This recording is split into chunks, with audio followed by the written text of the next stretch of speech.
Bonjour messieurs, dames, bonjour mesdames, messieurs. Christophe Hérault, de l'Institut du patrimoine Rhône-Alpes, donc conseiller de gestion de patrimoine, et c'est un plaisir d'être amené à ce matin pouvoir faire un petit exposé et avoir un temps d'échange ensemble sur l'actualité financière de ces derniers mois et à l'aune de cette actualité macroéconomique, envisager les stratégies financières qui soient les plus appropriées pour la gestion de votre patrimoine et notamment de votre patrimoine financier. On pourrait être amené, effectivement, n'hésitez pas à poser quelques questions que ce soit, y compris pendant la durée de cette présentation. Je serai amené à pouvoir répondre, hein. Vous écrivez effectivement sur la rubrique questions l'ensemble des questions que vous souhaitez me poser et je viendrai à pouvoir y répondre, y compris pendant la durée de ma présentation. Donc, on articulera ma présentation sur deux thématiques. En première partie, on sera sur les actualités économiques et financières, donc une analyse macroéconomique pour identifier les principaux indicateurs qui gouverneront finalement nos stratégies financières que nous serons amenés à vous proposer dans la deuxième partie sur les stratégies financières qui nous semblent être les plus intéressantes et que nous vous recommanderons d'examiner avec acuité dans les prochains mois. Donc, une partie d'actualité macroéconomique, une partie sur les solutions ou les préconisations de stratégie à l'aune de cette actualité-là. Alors, si j'oserais dire, j'aurais les gens autour de moi dans cette salle, dans la salle, et j'aimerais poser quelques petites questions sur. J'aimerais à l'issue de ma présentation que vous reteniez 10 critères importants de ce qui se passe aujourd'hui en termes de macroéconomique sans, et que vous pourrez retenir dans les mois qui viennent et qui vont être très importants dans ce qui pourra être amené à être les préconisations qu'on vous fera. Un des critères les plus importants après cet été Jeux olympiques et sportifs, un des critères les plus importants est l'évolution de l'inflation. Euh, L'inflation, depuis maintenant un an et demi, devient sous contrôle. Vous avez eu l'occasion d'avoir écouté des intervenants qui ont justement analysé ces critères-là de façon importante. On viendra tout à l'heure sur la baisse de taux d'intérêt, mais l'inflation qu'on a pu connaître de façon très forte pendant toute l'année 2021-2022, puisque en zone euro, vous voyez sur le premier graphique, en zone euro, on était monté jusqu'à une inflation à plus de 10%, à 10,5%. Au niveau des États-Unis, on était monté à 9%, et ce, en l'espace de un an et demi. Je me souviens la dernière fois être intervenu aussi en webinaire pendant cette phase-là, où on était justement sur cette progression forte du niveau de l'inflation, et quelles avaient été les mesures qui avaient été prises ou pas par les banquiers centraux pour venir à contrecarrer ce phénomène-là. On se retrouve aujourd'hui un an et demi après ce webinaire, je me souviens à cette époque-là, et on voit qu'aujourd'hui, l'inflation, après avoir atteint des niveaux de 10,5%, est retombée au fin août dernier à 2,2% au niveau de la zone euro, pour la France, proche des 2% également, et ce, depuis un trimestre où on voit que l'inflation a été fortement maîtrisée. C'est également le cas aux États-Unis, mais à un degré moindre. Je viendrai tout à l'heure à voir ce qui a expliqué les réactions de la Réserve fédérale aux États-Unis, à un degré moindre malgré tout, mais de la même manière que l'inflation avait été très très fortement et avait fortement progressé en un an et demi, on va dire franchement qu'en l'espace de un an et demi, l'inflation a été aujourd'hui sous contrôle. On voit que même aux États-Unis, la projection du taux d'inflation que les États-Unis et que la Réserve fédérale anticipe, c'est une inflation qui arriverait au taux de 2%. Il faut juste avoir en tête un des éléments. C'est un des critères principaux qu'ont les banquiers centraux, qu'ils soient la Banque centrale européenne ou la Réserve fédérale, c'est de maintenir dans ces pays-là, que ce soit aux États-Unis ou dans la zone euro, une inflation autour des 2% pour permettre une croissance à hauteur de 2%, ce qui est effectivement les critères et les engagements que ont la BCE. J'ose dire que les seuls objectifs stratégiques qu'ont les banquiers centraux, c'est d'atteindre ces deux critères-là. Donc on le voit aujourd'hui, après la phase d'inflation, de tension inflationniste qu'on a eue en 2021-2022, je ne reviens pas sur les causes, on les avait analysées, sortie du Covid, reprise de l'inflation, reprise effectivement des matières premières, des Covid qui n'avaient pas été gérés de la même manière dans toutes les zones et notamment en Asie. ce qui avait effectivement généré ces éléments-là, plus la crise russo-ukrainienne qui avait eu comme effet une flambée des cours du pétrole et des matières premières, et notamment des matières premières énergétiques. Vous l'avez vu, vous aussi, dans vos, avec vos fournisseurs et en tant que chef d'entreprise, vous avez vu le prix des matériaux après avoir eu une tension inflationniste forte. Vous avez vu cette vision-là d'inflation qui a fortement baissé depuis maintenant 1 an et demi, avec une inflation qui resterait sous contrôle. Le risque d'avoir une inflation, l'intérêt de cette inflation-là et comment elle avait été jugulée, c'est qu'elle a été jugulée en parallèle avec une hausse très très forte des taux à court terme par les banquiers centraux. La seule arme qu'ont les réserves fédérales et qu'ont les banquiers centraux, c'est d'utiliser le taux à court terme. C'est le taux auquel on prête l'argent à très court terme aux acteurs économiques. Charge à eux, acteurs économiques, de se reprêter ensemble sur des durées de moyen terme de 10 ans ou de 15 ans. Le souhait et l'arme des taux qui ont remonté, on le voit, on était à 0% pendant des années, et était monté de 0% à 5,5% aux États-Unis et de 0% à 4,5% au niveau de la Banque centrale européenne en l'espace de 1 an et demi.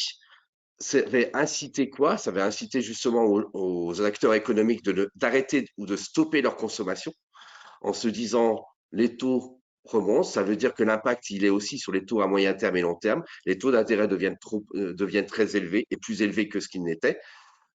L'argent disponible est très fortement rémunéré puisqu'il est rémunéré à ces taux-là. Donc, je préfère aujourd'hui épargner et je consommerai que plus tard.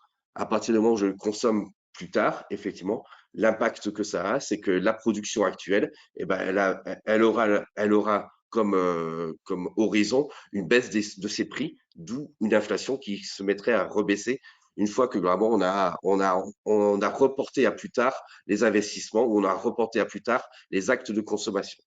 C'est ce qui s'est passé, puisqu'en remontant aussi vite les taux d'intérêt, eh ben, globalement, on a fait chuter l'inflation. Ce qu'on observe d'ailleurs depuis 1 an et demi, on voit aux États-Unis que depuis 1 an et demi, on était en phase de plateau à 5,5%. Au niveau de l'Europe, on est également en phase de plateau à 4,25%.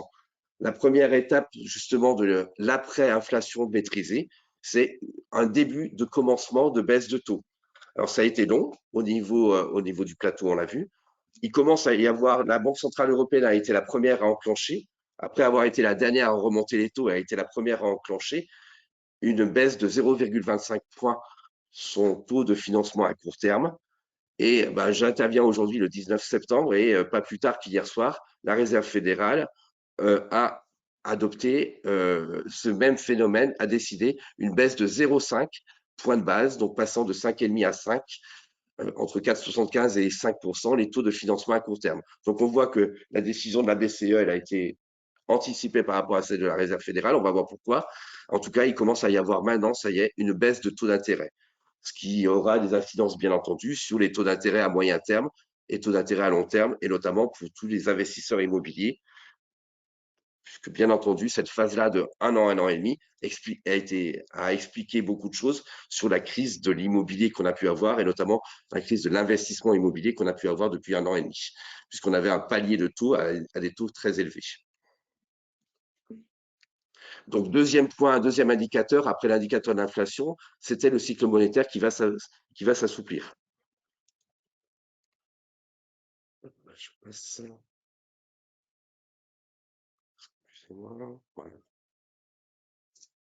Le risque qu'on a d'avoir des taux élevés pendant très longtemps, c'était le risque d'avoir finalement une panne de l'économie, et une panne de la croissance économique.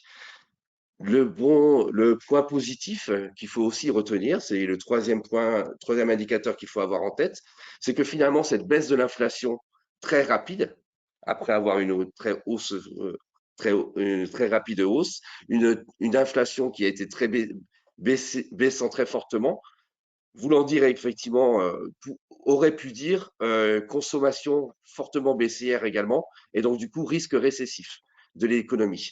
Eh bien non, c'est un atterrissage, ce qu'on appelle un atterrissage en douceur finalement des différentes économies européennes ou américaines, puisque vraiment nous sommes parvenus à faire baisser cette inflation-là tout en n'ayant pas des récessions économiques fortes.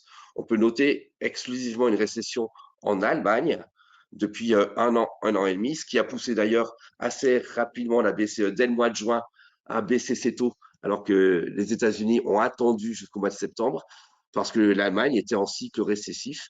Mais en dehors de l'Allemagne, y compris au niveau européen, la croissance est restée assez maintenue. On ne va pas dire que c'est foufou, hein, puisque vraiment on arrive avec des taux de 0,3 en France pour le deuxième trimestre 2024, après avoir fait la même chose au premier trimestre 2024. Voire même là, effectivement, j'entendais hier la Banque de France rehausser ses perspectives de croissance pour le troisième trimestre et quatrième trimestre à 0,4 également. Donc on devrait arriver au niveau européen à une baisse de l'inflation dans un contexte où la croissance n'a pas été en territoire négatif et récessif, hormis l'Allemagne. C'est la même chose aux États-Unis, où après avoir eu un petit accès de surprise ou en tout cas de risque au premier trimestre, puisqu'on n'était qu'à 1,5% aux États-Unis, on est au deuxième trimestre, excusez-moi pour la qualité du deuxième diagramme, à 2,8% de croissance du PIB aux États-Unis. Donc on voit que là aussi, par rapport à l'Europe, les États-Unis font toujours mieux en termes de croissance économique comme en termes de rattrapage d'inflation rapide. Voilà, donc du coup, on a, que ce soit au niveau des marchés économiques européens ou des États-Unis, une inflation qui a été maîtrisée, des taux qui commencent à baisser et la Réserve fédérale vient de nous en donner la validation définitive là, depuis hier sur 0,5 points, qui était ce que les marchés estimaient devoir être fait. Une croissance, et tout ça dans un contexte de croissance mondiale et américaine et européenne qui a été plutôt maîtrisée. Et en tout cas, le risque récessif a été écarté au fur et à mesure des trimestres. Et c'est ce que c'est ce que les marchés craignaient pendant tout le premier semestre 2024. Au niveau, si on zoome sur les résultats des entreprises pendant ce semestre 2024, on a aujourd'hui des résultats d'entreprises. Il y a un peu de tout. Deux tiers des entreprises ont vu leur marge s'améliorer pour un tiers des entreprises qui ont vu leur marge baisser. Donc deux tiers, un tiers. Donc on voit qu'on n'est pas dans un contexte de marché macroéconomique qui, au niveau des entreprises, qui sont les entreprises cotées ici, on est exclusivement sur les entreprises cotées, non pas la microéconomie. Cependant, on voit que les marchés aujourd'hui sont beaucoup plus demandeurs et ont anticipé ces résultats positifs, puisque malgré tout, malgré le fait que deux tiers des marges opérationnelles des entreprises étaient stables sur les résultats trimestriels deuxième trimestre 2024, donc au 30 juin, il y a 7 sociétés qui ont baissé de plus de 6% le jour de la publication de leurs résultats. Donc on voit aujourd'hui, et à l'inverse, 3 sociétés ont gagné plus de 6%. Ça veut dire que globalement, aujourd'hui, les perspectives de croissance et les perspectives de bénéfices sont souvent fortement intégrées dans les résultats et que globalement, une moindre défaillance ou une moindre déception sur les résultats et les marges opérationnelles des entreprises font éventuellement soit chuter, soit à la hausse, soit au contraire gagner des volatilités de plus de 6% par exemple, c'est assez important. Donc on voit si on revient sur le marché purement européen par exemple, j'ai noté en fait que 5 groupes avaient revu à la baisse leurs perspectives de croissance. On citera ici Airbus, Dassault, Kering dans le marché du luxe, on y reviendra tout à l'heure, ST Microelectronics. À l'inverse, 4 sociétés ont vu leurs résultats être relevés, en tout cas, qui elles-mêmes ont relevé leurs perspectives de résultats, Publicis, Engie. Donc on voit une certaine il y a de l'hétérogénéité dans les résultats des entreprises sur le deuxième semestre 2024. On va le voir d'ailleurs dans le résultat du CAC 40. C'est la même chose, ce que je montre sur le marché européen. Au niveau des États-Unis, et on zoomera tout à l'heure sur les États-Unis, on va observer les mêmes éléments de perspective de résultats intégrés dans les cours des valeurs et à la moindre publication de résultats déceptifs de certaines valeurs, une réaction boursière avec des valorisations qui peuvent être amenées à chuter ou à augmenter de façon forte. On voit que même Nvidia, qui globalement a publié des résultats records, malgré tout a baissé de 6,4% le 29 août dernier à l'annonce de ses résultats définitifs qui étaient, pour les marchés, inférieurs à ce que les marchés pouvaient escompter quand même. Donc on voit que globalement, il y a une forte volatilité. On parlera tout à l'heure de la concentration du marché des nouvelles technologies par rapport aux indices américains. D'ailleurs, c'est un des éléments aussi importants à avoir en tête. Donc, on voit que le quatrième point que je voulais mettre en avant, c'est que sur le deuxième semestre, des résultats trimestriels qui sont contrastés en fonction des secteurs d'activité et en fonction effectivement des perspectives de croissance liées aussi à l'évolution des taux. On a la même chose au niveau des principaux indices. On zoome après sur les indices mondiaux. On voit que sur les 2 mois d'été, moi j'ai bien aimé faire un petit zoom en fait après mes vacances du mois d'août sur ce qui a pu se passer sur le mois de juillet, août, qui sont souvent des mois qui peuvent être un peu délicats où il y a de la volatilité assez forte. On voit que les marchés sur ces 2 mois-là sont restés assez flats, certains, et on voit que la Chine, le Japon et notamment aux États-Unis, mais là, c'est que la partie Nasdaq, on y reviendra sur les valeurs technologiques, mais on voit que vraiment, il continue à y avoir une crise de liquidité euh, économique et financière au niveau de la zone chinoise, et on viendra tout à l'heure en parler par rapport à certains indices. À l'inverse, sur les marchés européens ou les marchés anglo-saxons et américains, on a une évolution entre plus 2 et plus 3% des principaux indices. Ce que vous voyez en bleu, c'est la variation des indices en euros, donc du coup, corriger des parités euros avec les différentes monnaies que vous avez en fonction de Brésil, Canada, États-Unis. Donc on voit que, et d'ailleurs à ce titre-là, l'euro pendant ces 2 mois-là a été déprécié par rapport à la valeur américaine, et on va en parler aussi un petit peu par rapport à ces éléments-là. La performance du CAC 40 sur l'année en cours, et puis notamment depuis le 1er janvier, on voit quelque chose de flat. Alors là, on est CAC 40, vous savez ce qu'est le CAC 40, c'est l'indice des 40 valeurs françaises cotées en bourse. Donc là, on est uniquement sur les valeurs françaises. Donc on va avoir un biais de lecture du CAC 40 dans lequel on va avoir un biais aussi lié à la politique économique et notamment la politique. Et Dieu sait, on sait que depuis le mois de juin, beaucoup de soubresauts au niveau politique et l'annonce de la dissolution de l'Assemblée nationale par M. Macron, vous le voyez, au mois de juin, on a eu une baisse de 6,42 qui a effacé pratiquement l'intégralité des gains qu'on avait pu faire depuis le début d'année, puisque en janvier, février, vous voyez, à 51, 3,54, 3,51, avec en avril une petite correction à la baisse, et surtout au mois de juin, avec notamment suite à l'annonce de la dissolution, et avec une perplexité qu'ont eu les marchés sur le devenir de la politique française en termes gouvernemental, et Dieu sait si cet avenir-là, il n'est pas encore certain, puisqu'à ce jour, on n'a toujours pas de gouvernement. On voit que normalement, ça a eu un effet là-dessus sur le CAC 40 d'effacer l'intégralité des gains. D'ailleurs, la performance du CAC 40, on retrouve d'ailleurs ce que j'expliquais tout à l'heure avec des résultats contrastés, avec des entreprises positives et des entreprises en négatif, y compris dans la publication des résultats ou dans la révision de leurs résultats opérationnels dans les prochains trimestres. Donc, on retrouve ces éléments-là. Bref, un CAC 40 qui n'a pas chuté complètement, qui n'a pas été dans la croissance, une croissance qui a été effacée, une croissance du premier trimestre qui a été effacée au deuxième trimestre. Voilà ce qu'il faut te convenir. J'ai pris le dernier élément là sur le tableur, c'est 7630 points, c'était au 30 août. Il faut savoir qu'au mois de septembre, cette incertitude-là également politique fait que vraiment on est aujourd'hui à 7450 ou 7500 points ce matin, je crois. Donc on voit que vraiment on a un CAC 40 qui a été flat sur l'année.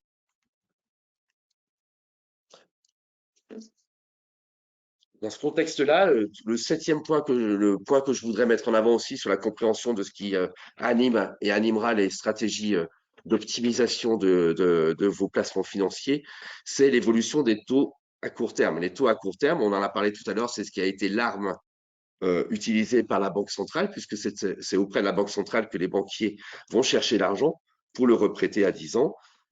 C'est le taux de financement à court terme, c'est aussi ce qui détermine finalement les taux de financement, les taux à court terme que vous voyez sur des placements type compte à terme professionnel, compte à terme particulier, mais également les livrets A, les livrets développement durable, qui sont certes des livrets réglementés, mais qui sont aussi en lien avec et l'inflation et l'évolution de ces taux à court terme.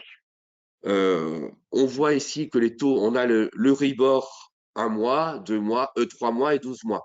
En fait, tout simplement, je voulais juste montrer par ce biais-là que l'Euribor, ici, ces 3 diagrammes-là, c'est finalement le pricing, c'est-à-dire l'anticipation par les marchés des futures baisses de taux. Plus les marchés anticipent une baisse des taux d'intérêt par la Banque centrale européenne importante à 3 mois, à 12 mois, bah, plus le taux de financement, plus le taux, les taux court terme vont baisser. On voit que vraiment, quand on regarde ces courbes-là, sur un mois, on avait les marchés anticipaient une baisse de taux, une seule baisse de taux. C'est ce qui s'est décidé. Du coup, un taux qui reste à 3,60%.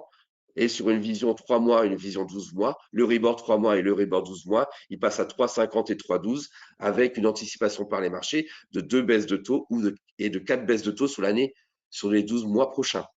Donc voilà quelle est finalement l'anticipation que font les marchés de la baisse des taux. Alors bien entendu, cette anticipation, elle peut être contrecarrée par une croissance qui serait soit très forte, soit au contraire très faible, auquel cas il faudrait peut-être anticiper des baisses de taux supplémentaires. Si la croissance se met à être très très forte, vraiment ces baisses de taux seraient peut-être limitées. De la même manière, si l'inflation repartait à la hausse de façon assez forte par rapport à des incertitudes de contexte géopolitique notamment, et notamment au Moyen-Orient, ben ça voudrait dire que vraiment ces anticipations pourraient être mises en cause. Ce qu'il faut observer, c'est juste à l'heure actuelle, quand on est au 30 août ou au 15 septembre, 19 septembre aujourd'hui, les marchés financiers, par rapport à tous, par rapport au point qu'on vient d'aborder préalablement, anticipent plutôt effectivement une continuation des baisses des taux d'intérêt.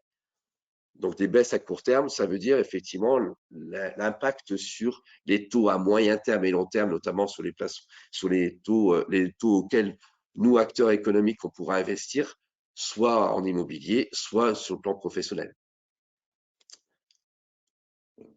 De la même manière, puisqu'il n'y a pas que nous, acteurs économiques, qui empruntons ou qui sont susceptibles d'emprunter, il y a également les États. Et Dieu sait, si on va en parler tout à l'heure, l'État français emprunte et continue à emprunter. Mais de la même manière, le rendement des emprunts d'État, ce qu'on appelle les emprunts souverains, qu'ils soient en Allemagne, en France ou aux US, sont amenés à continuer à baisser puisqu'on est passé de 3,54% pour la France, le 10 ans français, au plus haut historique, à aujourd'hui 2,95 sur 10 ans. C'est valable également pour l'Allemagne. On a également cette baisse de taux, ainsi qu'aux États-Unis de la même manière. Donc on a un reflet assez cohérent entre les taux de financement à court terme, le taux des rendements des emprunts souverains, mais vous voyez que vraiment les historiques de taux inférieurs à 0% qu'on connaissait en Allemagne pendant une très très nombreuses années, y compris en France.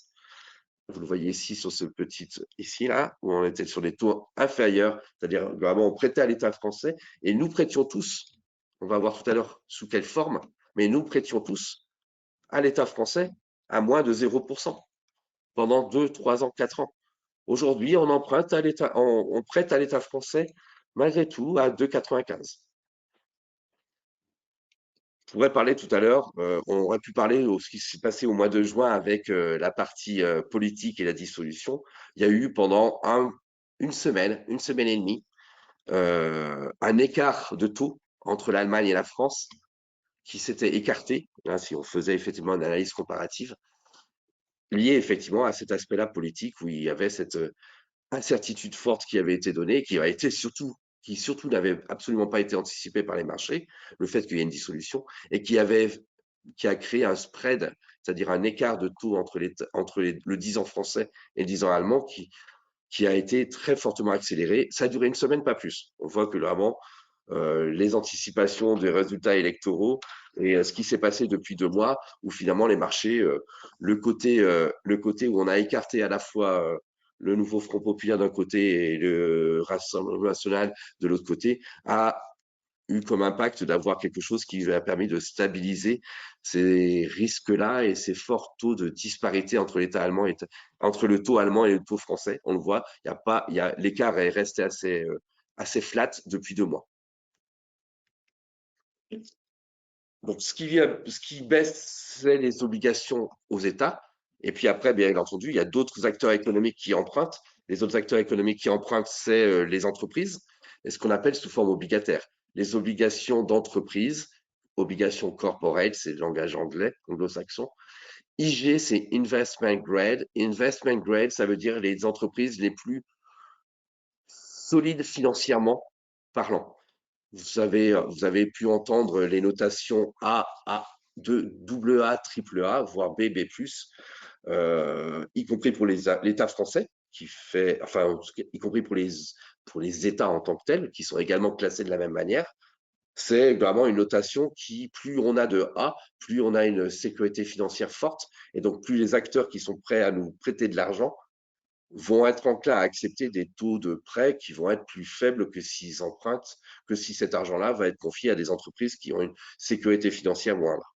Ben, on voit que les obligations, les prêts et les obligations entreprises investment grade pour les entreprises les mieux notées sont passés de 2,72 en juin à 2,45.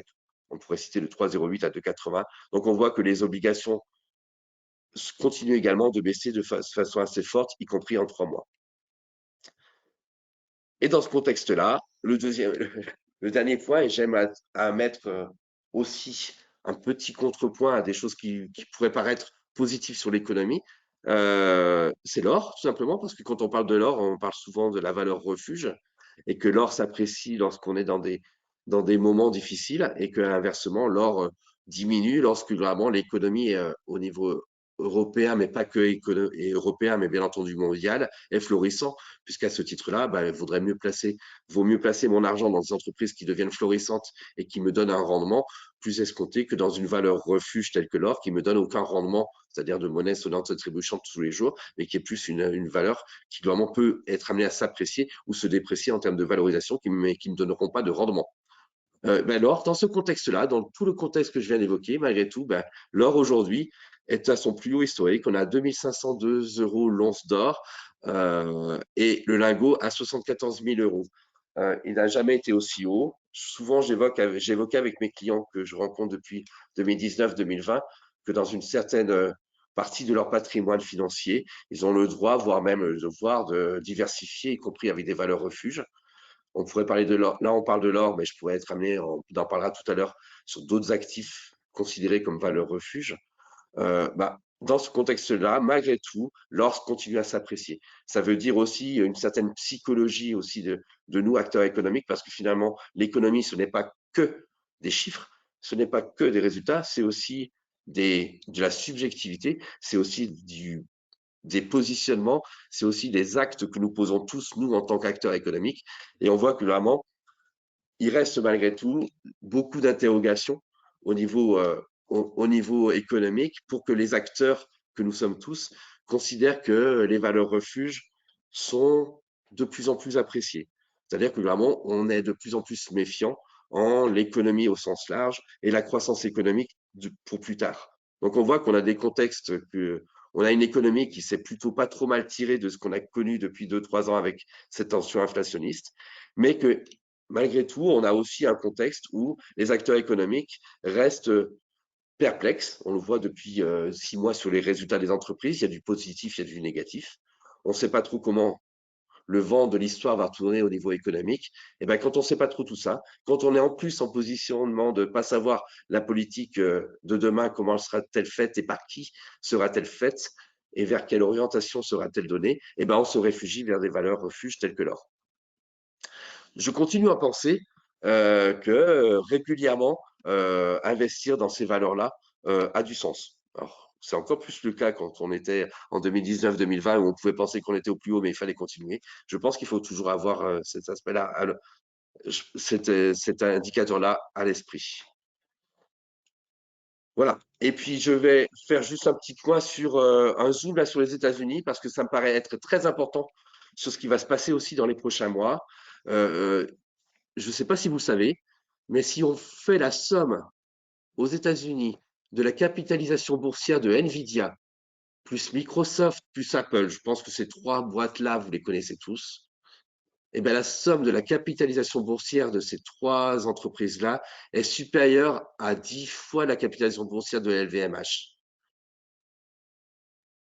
Nvidia seule, Nvidia seule est supérieure à la capitalisation boursière du CAC 40.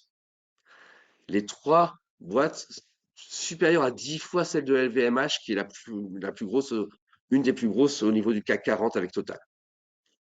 C'est extraordinaire. Vous avez une concentration, en fait, du, des, des, de la finance depuis 2, 3 ans qui s'est focalisée sur les entreprises de nouvelles technologies dont ces 7 magnifiques dont on parle assez régulièrement aujourd'hui et qu'on regarde de façon assez forte, et que sont Nvidia, Microsoft, Apple, Alphabet, Amazon et Meta. Et on voit que vraiment aujourd'hui, on a une valorisation de ces entreprises-là qui sont extraordinaires, qui sont beaucoup plus, qui n'ont rien à voir avec leurs résultats. Rien à voir. Et c'est cet aspect-là où, quand j'évoquais tout à l'heure que le moindre annonce de résultats déceptifs par rapport à la prévision peut faire basculer. Pourquoi? Parce qu'effectivement, tout l'argent, toute la capitalisation, c'est agrégé sur ces valeurs des nouvelles technologies, avec le risque, c'est qu'à un moment donné, si les acteurs de marché, les finances de marché se déploient dans le sens inverse, parce que ce que les marchés ont pu faire, ils peuvent le défaire aussi vite. Et si jamais à un moment donné, ils estiment que vraiment il faut sortir d'un secteur économique tel que celui-là parce qu'on a créé une bulle, il peut y avoir des corrections assez fortes. Et à l'inverse, profiter des marchés sur des capitalisations qui ont été délaissées, non pas déceptives, mais délaissées par les marchés au profit de ces valeurs technologiques. C'est ce que je voulais évoquer là, dans ces diagrammes-là. On voit que Nvidia a fait plus 239% en 2023. Ah, ben, c'est sûr que si vous avez fait votre choix à l'inverse de celui de votre gestionnaire de patrimoine peut-être, et que vous avez mis la totalité de votre patrimoine financier sur Nvidia, effectivement, bravo, vous avez fait 239% en 2023, et vous avez même fait depuis le début d'année 173%. La question que je suis amené à poser, c'est ce que j'évoquais tout à l'heure. Attention, si les marchés commencent à dire avant vous, et surtout avant vous, que globalement, on a créé une bulle et qu'il faut partir de cette partie-là et prendre les profits pour aller ailleurs. Bref, attention à la concentration. En tout cas, c'est une concentration sur les marchés des valeurs technologiques au niveau des États-Unis qui sont très, très fortes. Et bien, on le retrouve ici sur l'indice de Shiller. L'indice de Shiller, ça aussi, c'est très important. C'est finalement la valorisation des entreprises en fonction de leurs bénéfices. Plus l'indice est fort, plus l'indice est important. On est à 35 points, on voit ici. Donc plus l'indice est important, ça veut plus le nombre de bénéfices annuels moyens est important pour avoir le prix des actions. Bref, c'est à combien de bénéfices on est prêt à acheter une valeur. Et plus cette valeur-là est forte, plus l'action est du coup forte. On voit, ça veut dire ici que on a une moyenne historique de 17 pour l'indice et qu'aujourd'hui on a 35 aux États-Unis. Ça veut dire qu'aujourd'hui on a une valorisation de la capitalisation qui fait que les marchés sont prêts à acheter 35 fois les bénéfices moyens pour avoir une action. Je redonne un autre indicateur supplémentaire à ce que je viens de dire là, surtout quand je viens d'évoquer le fait qu'il y a une concentration sur les marchés US, sur les valeurs techno en termes de valorisation. Donc on voit que là aussi, faire attention.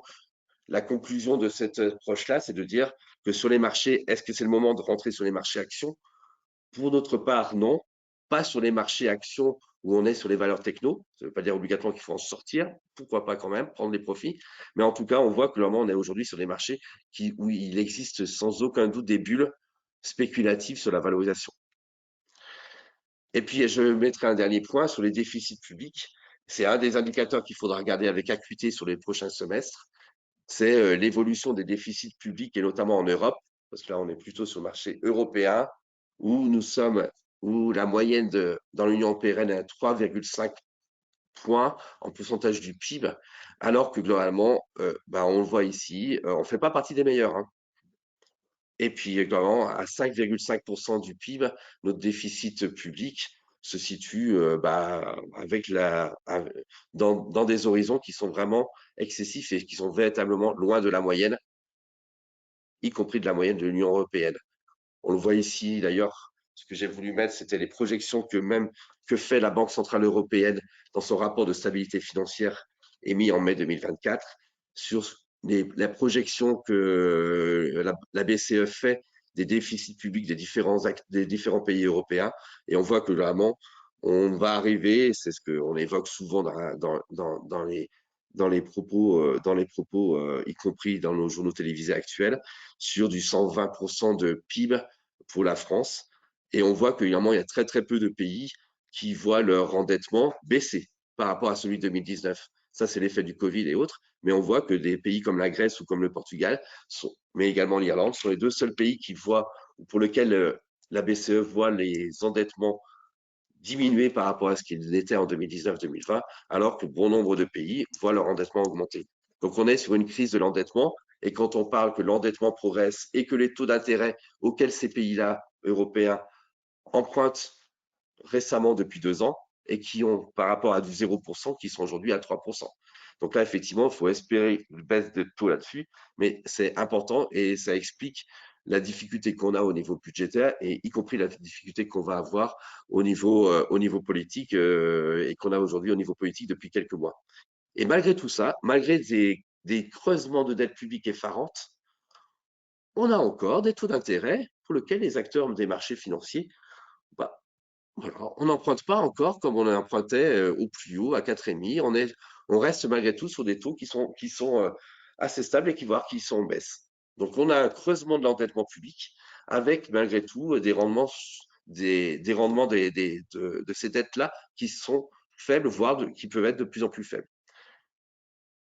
La question, elle est-ce que globalement on peut continuer à nous faire confiance de façon aussi forte dans les années à venir et est-ce qu'on va pas avoir effectivement l'autre indicateur, c'est le spread, c'est-à-dire les écarts qu'il peut y avoir entre différents pays au niveau européen dans les années à venir en fonction de la façon dont nous allons savoir gérer nos dettes publiques qui ont explosé. Et puis, je finirai là-dessus sur d'autres critères qu'il faudra avoir en tête. C'est bien entendu des choses que les marchés financiers, d'ailleurs, assez souvent sous-estiment complètement et passent à côté.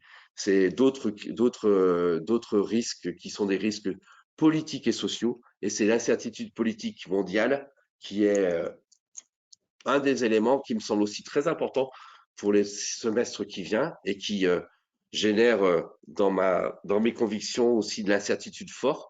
Et donc, du coup, après, on verra après dans ce contexte d'incertitude, comment faut-il réagir? Euh, c'est l'incertitude politique. Alors, on le voit en France depuis 2 mois et demi, 3 mois. Euh, j'ai mis ici dans ce diagramme-là, enfin, en tout cas, sur cette map monde ici, tous les pays il y a 50, dit autrement, il y a 51% de la population mondiale qui va avoir des élections en 2024 majeures, qu'elles soient présidentielles ou législatives, parlementaires, qui changent la vie politique de leur pays. 51% de la population mondiale. C'est loin d'être négligeable. On a eu l'Union européenne récemment avec sa donnée. On sait qu'on va avoir celle des États-Unis au mois de novembre prochain. 51% de la population qui vont voir leur gouvernement changer. Et si je rajoute purement la France, on s'y attendait pas obligatoirement, mais c'en est un supplémentaire. Mais ça peut être des éléments qui amènent et entraînent des mouvements aussi hiératiques également sur les marchés et qu'on soupçonne pas. Et qui dit politique dit aussi social, et c'est tout ce qui est les crises sociales qui sont inhérents à des décisions soit politiques, fiscales et budgétaires qui vont être faites dans ces pays-là, qui vont être amenés à avoir leurs élections se dérouler, et donc du coup, changement ou pas, démocratique ou pas d'ailleurs. La question de la démocratie dans ce contexte-là peut être amené à apporter aussi des conséquences sur les placements.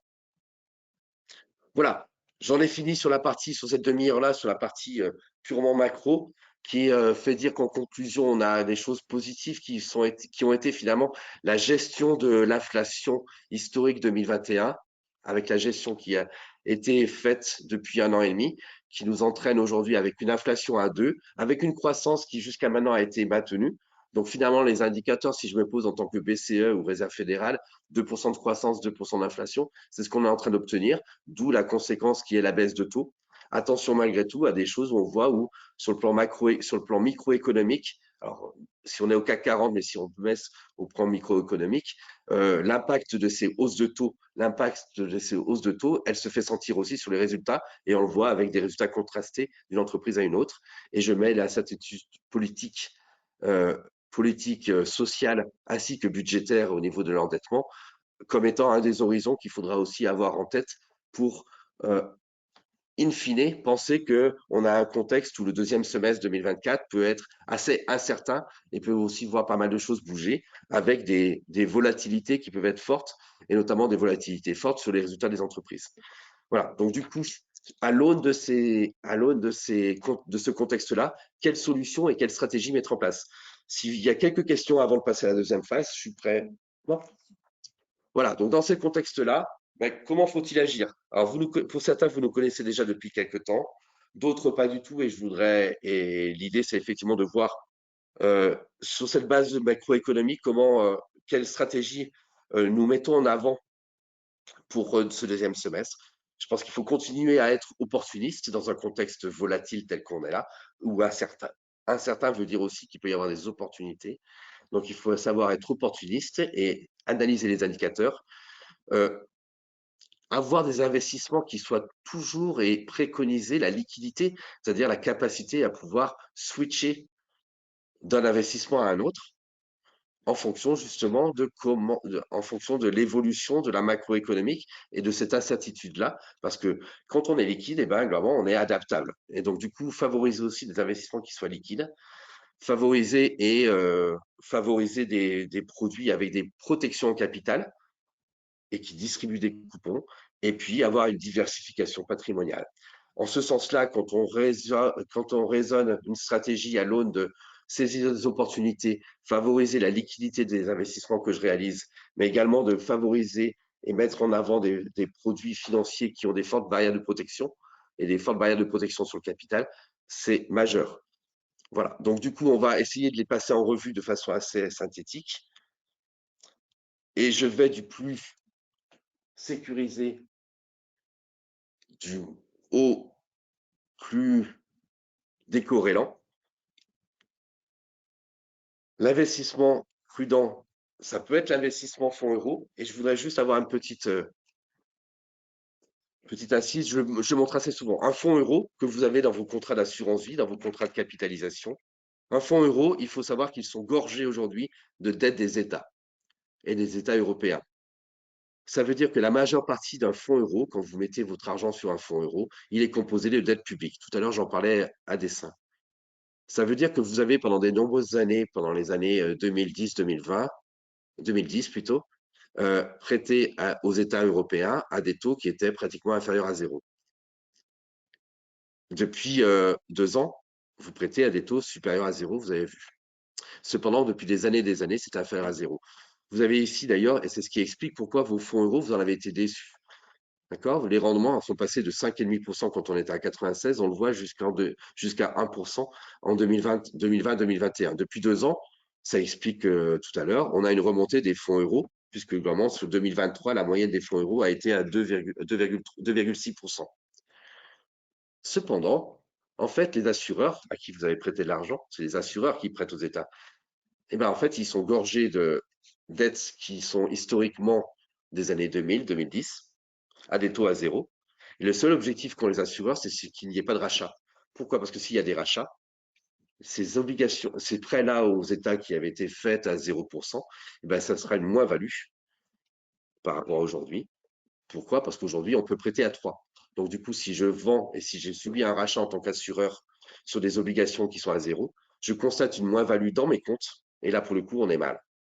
C'est ce qui explique en quoi il y a une loi qui est parue en 2012, la loi SAPA, qui serait amenée à de dire si jamais les assureurs devaient être amenés à être empêchés par des rachats massifs sur les fonds euros par leurs épargnants, bah, du coup, les assureurs viendraient voir les États en leur disant bah, maintenant, ils veulent tous me racheter l'argent, nous, on n'a pas les reins suffisamment solides.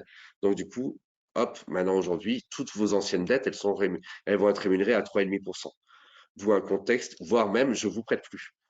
Et ça, bah, les États ont dit, la loi Sapin empêche effectivement et bloque les avoirs qui sont en fonds euros. Donc attention à des fonds euros qui remontent, ce qui est normal. En fait, ils ont délivré des performances positives parce qu'ils ont surtout beaucoup pioché dans les réserves de fonds propres. D'ailleurs, assureur par assureur, il y a des réserves qui ne sont pas au même niveau. Il faut savoir les analyser. Donc aujourd'hui, on a des remontées de taux qui sont bien. Il faut savoir profiter éventuellement de bonus commerciaux que nous proposent nos assureurs sur leurs fonds euros en disant, bah, eux, ils veulent surtout qu'il n'y ait pas de rachat, ils veulent surtout que vraiment on reconstitue éventuellement, s'il y en a eu au profit de CAT, qu'on reconstitue la poche fonds euros garantie capital, mais attention à ne pas y rester trop longtemps. Bénéficions malgré tout de fonds de bonus parce qu'effectivement, dans ce contexte-là, les assureurs ont une tendance commerciale forte, tous, à offrir des bonus en 2024 et 2025 sur la partie des fonds euros, ce qui ramène, là j'ai fait juste un exemple sur un des fonds euros que nous connaissons avec notre partenaire, des fonds euros qui sont boostés et qui boostent la rémunération du fonds euro, là où il était à 2,6%, 2,6 plus 1,5. Donc ça fait des fonds euros capital garanti à autour de 4%, et ce pendant 2 ans, 2024-2025. Après, il n'y a plus ces bonus-là, et on s'est dit ce qu'on s'est dit. Après, notre conviction, c'est plutôt d'en sortir pour éviter le risque de solvabilité sur les taux d'intérêt, et ça, c'est le lien avec la dette publique. Néanmoins, utilisons les bonus commerciaux quand ils y sont. Ça permet d'avoir des fonds euros garantis capital entre 3,5 et 4%, et ça, c'est des choses qu'on peut être amené à faire. Dans ce même contexte-là, et on est sur des choses qui sont 100% capital garanti, on a dit tout à l'heure que nous, ce qu'on aime à faire, c'est avoir des produits qui sont avec des barrières de protection fortes. Là, on est sur la stratégie prudente de votre profil. Et ben, on a des produits, il existe des produits qui sont des produits 100% capital garanti et qui vont offrir et proposer des coupons trimestriels de 1,5% par trimestre. Ça veut dire 6% brut, soit 5% net, pendant toute l'année 2025, à condition que le taux de financement des banques entre elles soit inférieur à 3,7%. Le CMS euro 10 ans, c'est un taux. Les banques centrales, en fait, vont chercher l'argent à court terme auprès de la Banque centrale européenne et se reprêtent après entre elles, au jour le jour, entre elles, pour prêter à 10 ans. Donc, c'est un reflet assez efficace du taux de financement à 10 ans des prêts au niveau européen. Aujourd'hui, ce taux, d'ailleurs, il est à 2,769%. C'est juste une indication par rapport à des propositions que vous avez sur 10 ans actuellement. 2,769. Eh bien, tant que le taux n'est pas supérieur à 3,7, tant qu'il est inférieur à 3,7, vous touchez un coupon de 1,5% brut tous les trimestres pendant toute l'année 2025. Ce produit-là, malgré tout, il va être remboursable, c'est-à-dire le capital que vous mettez, le capital que vous investissez peut être remboursé tous les trimestres à partir du 12e mois si le taux est supérieur à 2,45. Bref, si on est dans la conviction que nous partageons et que j'ai essayé de vous faire partager de la continuation d'une baisse des taux dans les 6 mois qui viennent, voire les 12 mois, 4 baisses de taux envisagées par les marchés, alors on devrait avoir un produit qui ramènera un produit à 5% net par an sur l'année 2025 et qui peut être amené à être remboursé potentiellement dans 1 an ou 1 an et demi. Voilà, je passe vite. C'est des choses qui sont assez, c'est des produits qui ne sont pas des fonds euros. Donc on a l'avantage également d'être dans un produit qui n'est pas un fonds euro, qui n'est pas un produit détenu par les investisseurs institutionnels. C'est ce qu'on appelle des produits structurés. Dans le même ordre d'idée de produits structurés que nous affectionnons, on les affectionne parce qu'on les construit nous-mêmes, le groupe Patrimofi, et on les construit avec nos partenaires. Et on a une capacité à pouvoir aujourd'hui négocier, entre guillemets, pour vous clients, pour vous prospects, des produits avec des belles protections de capital et des rendements qui sont très appréciables. Je ne vais pas aller dans le détail. On a également un produit qui est, on aura la capacité à vous proposer pendant ce trimestre-là, jusqu'à la fin d'année, un produit qui offrira un coupon de 10% par an, donc 10%, soit 9% net, indexé sur la performance de la BNP, ce produit financier-là, bah, c'est une obligation, vous investissez pas le titre BNP du tout, vous investissez dans une obligation qui a été créée à dessein, une obligation qui a été créée avec Goldman Sachs, pour lequel, normalement, le taux est défini à l'avance, il est de 10%, et il sera remboursé, et ce coupon-là sera obtenu tant que le titre BNP n'a pas baissé de 60%. Dit autrement, tant que le titre BNP ne baisse pas de 60% de sa valeur, vous êtes garanti sur votre capital et garanti sur l'obtention d'un coupon de 10% par an, avec la capacité à sortir tous les mois à partir de la première année. Je viendrai à vous l'expliquer de façon un peu plus importante et détaillée lors de prochains rendez-vous, par exemple. De la même manière, nous avons encore un peu pour quelques jours, un produit sur le luxe qui offre un coupon de 8% protégé jusqu'à 50% sur l'industrie du luxe international. Kering, L'Oréal, LVMH, Apple, Ferrari, les lunettes Essilor, cet indice-là, c'est l'indice Bloomberg, et ce produit-là, en fait, il offrira un coupon de 8%. Tant que ces 10 valeurs-là, les 10 valeurs du luxe international n'a pas baissé de 50%, vous êtes garanti d'un coupon de 8% et de protéger votre capital. Donc, c'est des choses, on voit tout à l'heure quand on évoquait dans un contexte macroéconomique à peu près incertain, où il peut y avoir des choses positives qui se constatent ou pas, favoriser des produits avec des fortes barrières de protection nous semble être très, très intéressant et important. Donc, on le voit ici, on peut faire du 5%, 100% capital garanti. On peut faire des produits qui protègent fortement avec des barrières à 50 ou 60%, voire même 70 si je passe au dernier, 70% sur le titre NJ, et qui offriront des coupons entre 8 et 10%. Donc, on voit que normalement, dans un souhait et une volonté d'obtenir des placements qui auront un rendement entre 4,5 et 6% par an, c'est des choses qui peuvent être faites tout en protégeant votre capital de façon très forte. Donc là, on était sur et éviter du coup d'aller sur de la volatilité forte au niveau et notamment au niveau des actions. Éviter également le risque de déficit public avec plutôt des produits qui ne sont pas trop dans une phénomène fonds euro. Ça, c'est des choses qui continuent à être. Aujourd'hui, on avait en 2023 proposé une stratégie qui était aussi sur la stratégie obligataire, c'est-à-dire les prêts à des entreprises. Oui, c'était à l'époque où les taux étaient en train de remonter fort. Donc, du coup, on pouvait prêter assez fortement aux entreprises avec des taux intéressants. On voit que normalement, si on est dans ce contexte-là de baisse de taux, ça agirait également, on a vu sur les obligations investment grade. Donc, aujourd'hui, la stratégie obligataire a tendance à être délaissée. Malgré tout, elle avait l'immense avantage d'être une stratégie liquide, c'est-à-dire qu'on on peut switcher de l'un à l'autre. Rappelle que c'était un des arguments qui était de dire il faut surtout savoir être liquide au niveau de ses investissements, et ben, pour pouvoir switcher justement et changer d'une politique obligataire à une politique structurée ou action. Voilà.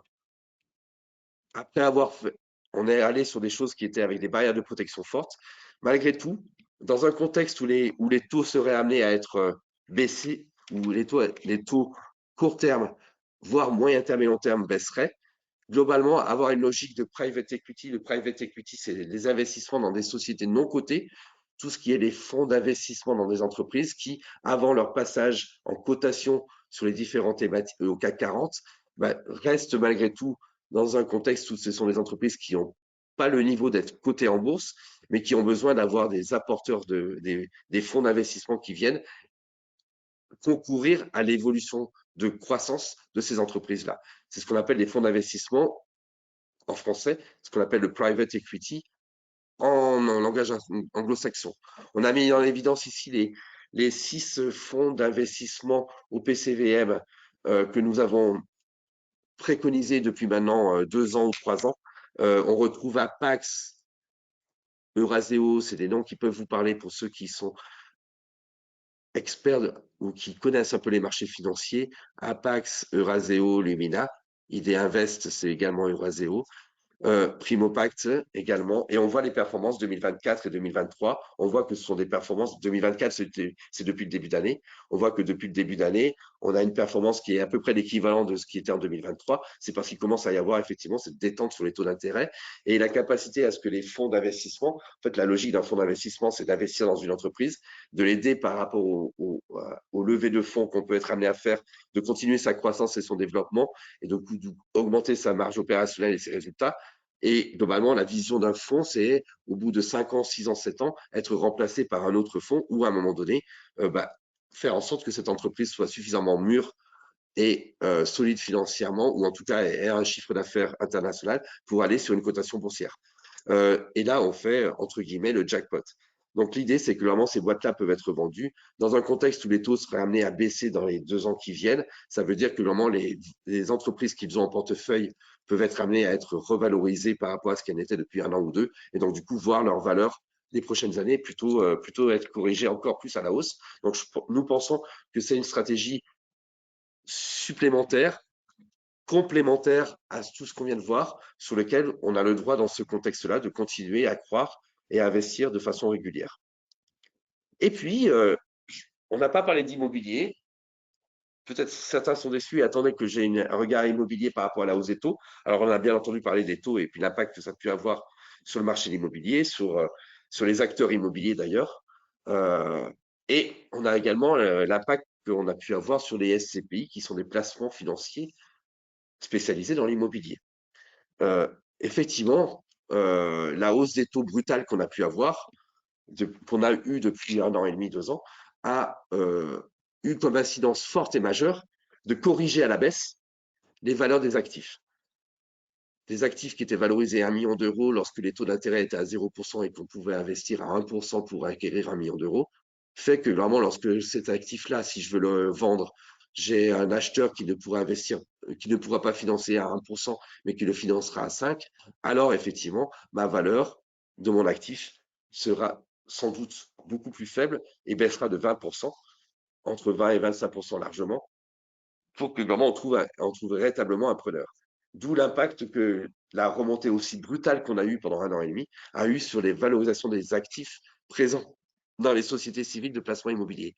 C'est d'ailleurs valable aussi sur l'immobilier classique d'habitation que vous connaissez aussi, même si là, bien entendu, c'est d'autres typologies qu'on a sur la SCPI. On est sur l'immobilier professionnel. Et donc, du coup, quelque chose qui est un marché qui est plus connu que le marché éparse de l'immobilier d'habitation.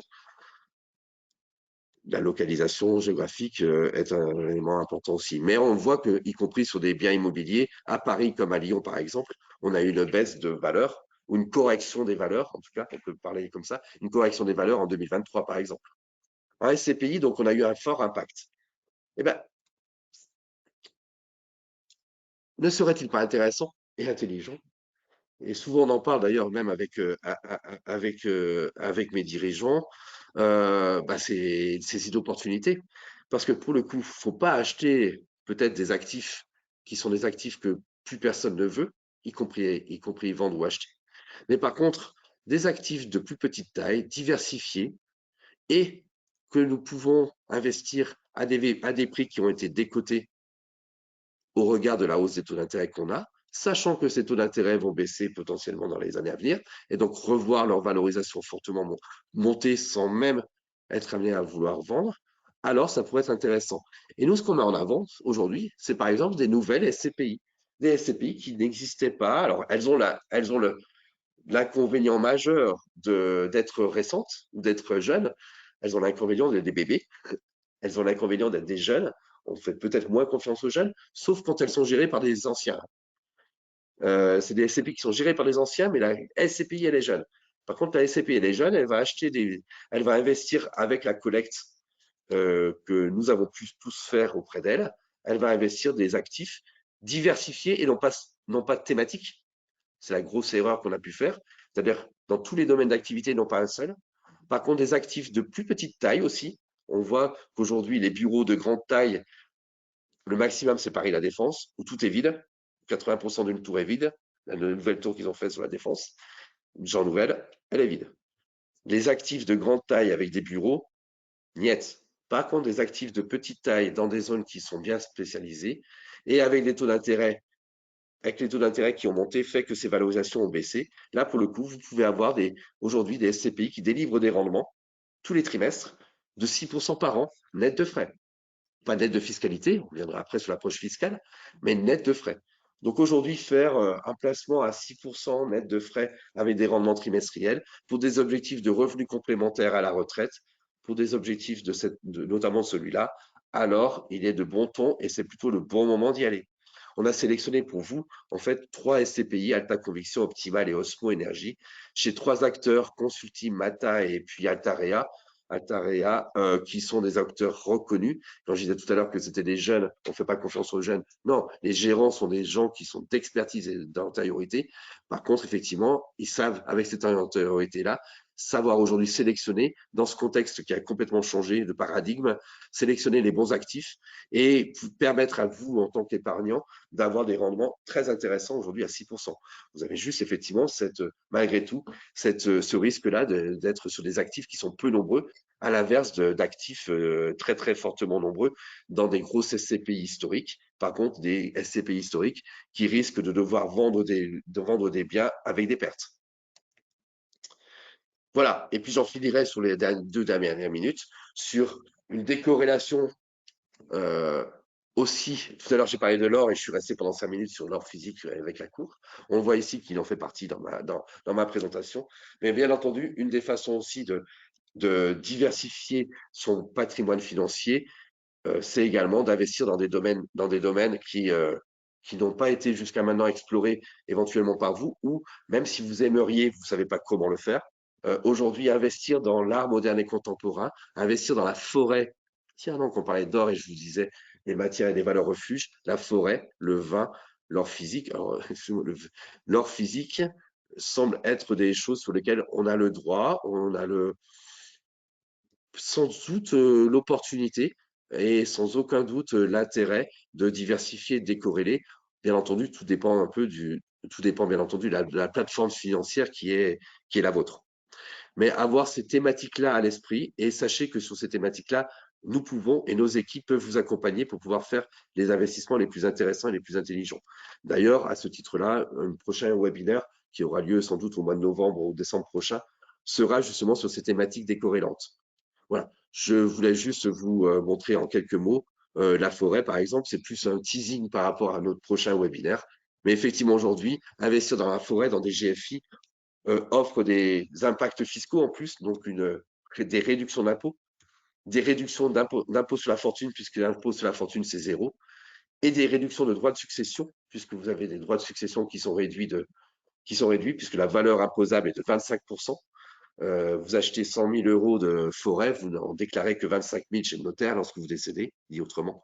Donc ces avantages-là fiscaux, ils sont également bien entendu à regarder en fonction de ce que peut apporter la forêt sur le plan patrimonial et personnel, et comme un investissement décorrélant, mais qui peut aussi être un investissement plaisir. Et puis, c'est un investissement décorrélant parce qu'on est dans la valeur refuge et que normalement, on est aussi sur une valeur refuge, mais malgré tout, sur des valeurs qui peuvent apporter, qui sont des besoins de demain, notamment dans un système de changement climatique qui est un des éléments majeurs aussi de crise dans les années qui viennent qu'il faudra savoir gérer.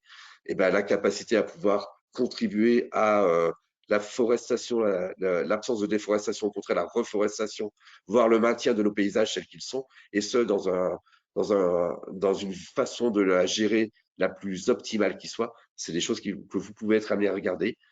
Et là, on en parlera également la prochaine fois, mais c'est une des façons de pouvoir également aller sur des actifs décorrélés, tout en allant chercher, on voit Andy Warhol, Yves Klein, Jean Dubuffet, c'est-à-dire aller chercher des artistes les plus reconnus qui soient, avec des montants d'œuvres qui sont à plus de 1 million d'euros, ce qui donne de la sécurité sur l'actif que vous avez investi. Et vous allez me dire, oui, mais j'ai pas 1 million d'euros. La seule question, c'est et celle-là, je viens contrecarrer. Il faut savoir qu'on a créé aujourd'hui une société qui s'appelle Matisse, qui vous permet d'investir en club deal, c'est-à-dire mettre de l'argent 20 000 euros. D'autres personnes mettent 20 000. La somme de toutes les personnes qui auront mis 20 000 contribue à pouvoir investir des œuvres de plus de 1 million d'euros d'artistes reconnus qui sont plutôt effectivement sur l'art moderne et contemporain et qui seront amenés à être revendus. Le TRI moyen des œuvres qui ont été travaillées par Matisse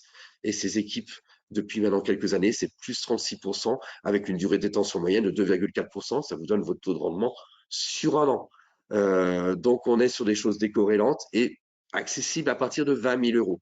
Donc, on voit que normalement, on peut être amené à pouvoir décorréler, diversifier vos patrimoines financiers, y compris sur des actifs décorrélés, avec des accessibilités euh, plus faciles qu'auparavant. Et sur ces marchés-là que nous aurons le plaisir de vous présenter dans un prochain webinaire et que j'aurai le plaisir de vous présenter également lors de rendez-vous physiques. Voilà, c'était un plaisir. Je ne sais pas si vous avez des questions, quelques questions à répondre, sinon à 5 minutes près. Et j'ai bien conscience qu'à 12h30, il y a le repas qui arrive, il y a le déjeuner. Je vous remercie fortement pour votre attention. Je suis à votre disposition pour répondre à vos questions qui sont sans aucun doute plus personnelles, et je comprends. Et avec plaisir les aborder avec vous dans un prochain rendez-vous physique. comme on a l'habitude de le faire, et sur la recommandation de vos experts comptables et de vos collaborateurs du groupe Axence. Voilà, je vous remercie beaucoup et bonne fin de journée à vous. Au revoir.